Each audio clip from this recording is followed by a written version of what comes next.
Hey, Dak, you ever heard of Joe Boo? James. I know who it is, man. You know who it is. I done hung out with him.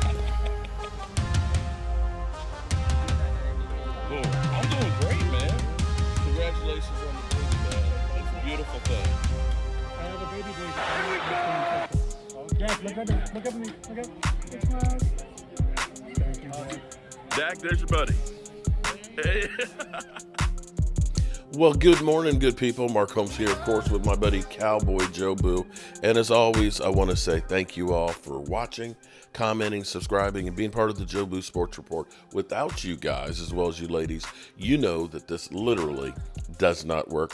Oh my goodness. We are, do you guys realize where we are right now? We are literally about 32 hours away from the final roster cuts being made. The Dallas Cowboys have some tough calls to make into getting this roster down to 53 man. You know, we've got some. It's literally time to shit or get off the toilet, or as Trey Lance would say, flush the turd, basically, after that last performance. Something that was interesting to me is I am a positive guy. I always try and look for the positive thing in everything. And it's almost comical to me because one of the things that I've seen recently in the last 24 hours is they've said that Trey Lance had more yards and completions than any other quarterback this preseason. And that may be because he played all but 3 series in preseason. Most teams will play multiple quarterbacks. Dak didn't play. And again, you didn't have Cooper Rush play at all last week. And he only played a series the game before that, and I think 2 series before that. So you're not exactly going to see, that he shouldn't be the number one getter there. The Cowboys, of course, say that, Trey Lance had no bearing on Dak Prescott's contract negotiations or anything like that. So, yeah, you can best believe they didn't have any bearing on the They certainly don't right now because he was just bad. I'm sorry. You can try and sugarcoat it all you want. Everybody who hates Dak Prescott is trying to find the silver lining on why he might end up being better. Maybe one day he will be. Maybe one day. But we're dealing with right now. And to start the season out, I need Dak Prescott out there. The other part of the equation here, and we're going to start seeing cuts are going to start flying through. And as soon as they start flying through, we'll be doing the best to go ahead and start letting you know who's getting cut and so on. I've got some work I've got to do on a roof. I've got to actually get a lift to get up on there to fix the siding up real high. So we'll do the best we can to keep you informed because that's what we do here at Joe Boo Sports Report. The good news is, I guess, is that CeeDee Lamb is still busting ass. Let's take a look at his latest workout video here. He's on the beach, running in the sand. He's cutting, being filmed. Boom, catches the ball. Boom, here he goes. Supposedly, CeeDee Lamb is in the best shape of his life. He's ready to roll. He's waiting for Jerry Jones to get this thing done. Now, I don't know if this is correct or not. I really just don't know. But what I heard, I actually want to, this morning, it's all about CeeDee. It's all about CeeDee Lamb and getting this thing done.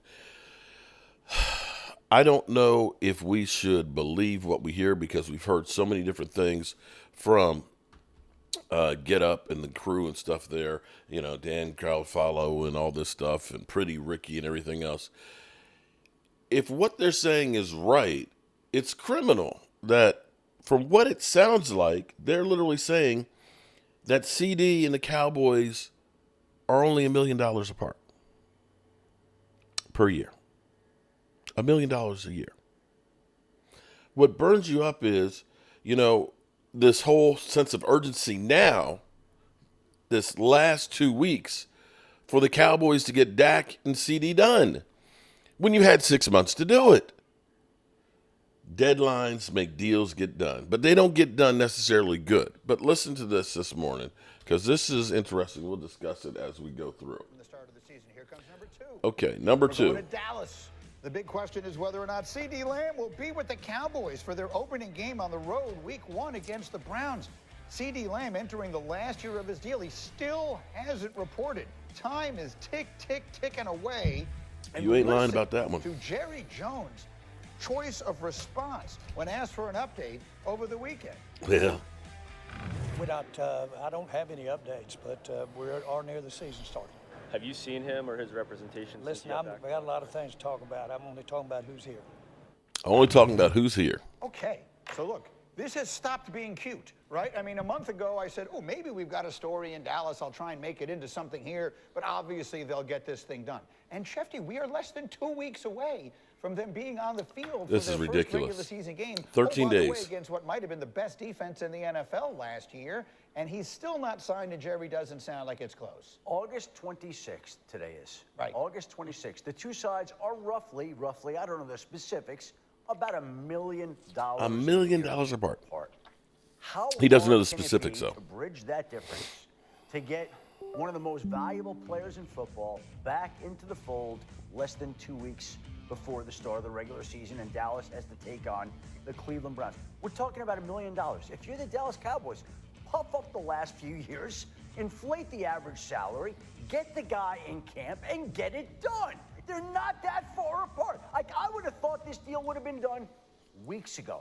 Yep. Weeks ago. And here we are, August 26th. It's still not done. Most people believe it's going to get done, but it's hard to think that they have allowed it to linger. $1 million. To this spot, to this time, and again, assuming it does get done because they're only roughly $1 million apart, then you got to worry about him getting back in, getting up to conditioning level, soft tissue injury. Like, what are we doing? Listen, and I've been bringing this up for weeks, and you lived it, right, through the Darrelle Revis thing, and it's just the example that I bring up all the time.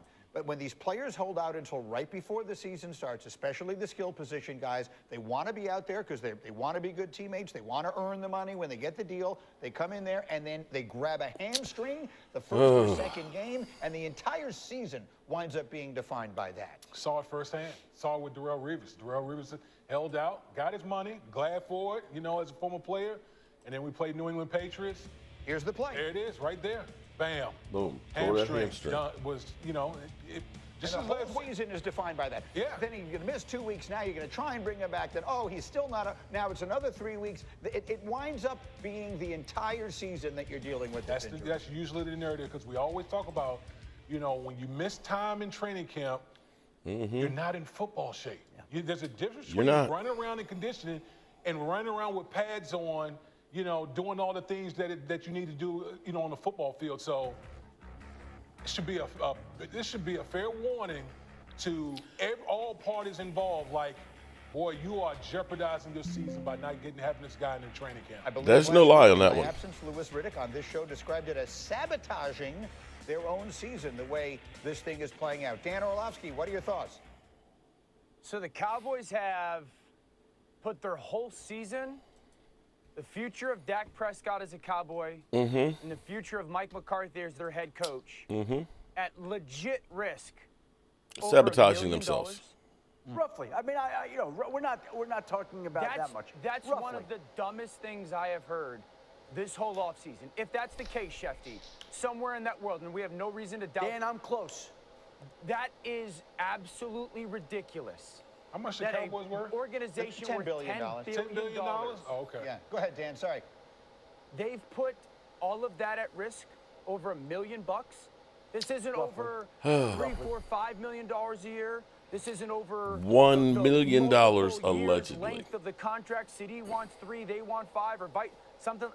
Roughly $1 million. The Cowboys will give in. Your season at risk. You're putting the future of having Dak as your quarterback at risk, and then you're putting the future of having Mike McCarthy as the head coach at risk over that. That's one of the dumbest things this offseason. It's very difficult to figure out when you consider, and I almost mean this literally, that Jerry Jones probably could find $1 million in the cushions of his couch. And I say that, only mostly jokingly, but to D-Wood's He point, probably the franchise is worth $10 billion.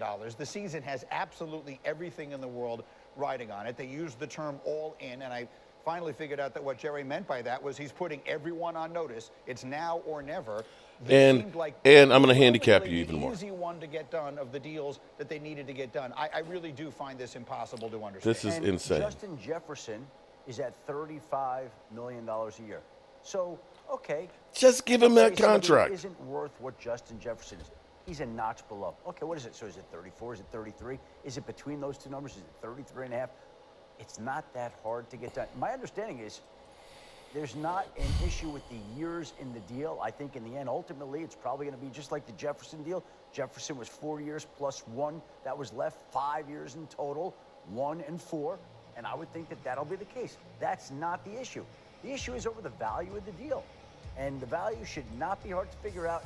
And even if they can't figure it out, just sit down at a table and don't get up until that deal is done and this player is back and he's getting ready for the start of the regular season. Look, if I was his agent, I would be asking for every penny that Justin Jefferson got, because whether I think or you think Justin Jefferson might be a little bit better, CeeDee Lamb has been just as productive. He is just as important. He's on a team that desperately needs him. He is part of the future of that franchise, regardless of whether the quarterback is there for the next 5 years or not. The building blocks of that team going forward are going to be CeeDee Lamb and Micah Parsons. No matter what, you're going to have to get Parsons' deal done next year. Yes. So let me reframe this very quickly. I would get you and Dan in very quickly on this. If they don't have him, what are they?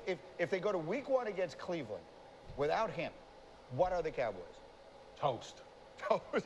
They're I don't know that they're toast. I mean, you're talking about a guy who led the league in targets, led the league in receptions, second in the league in yards, receiving yards.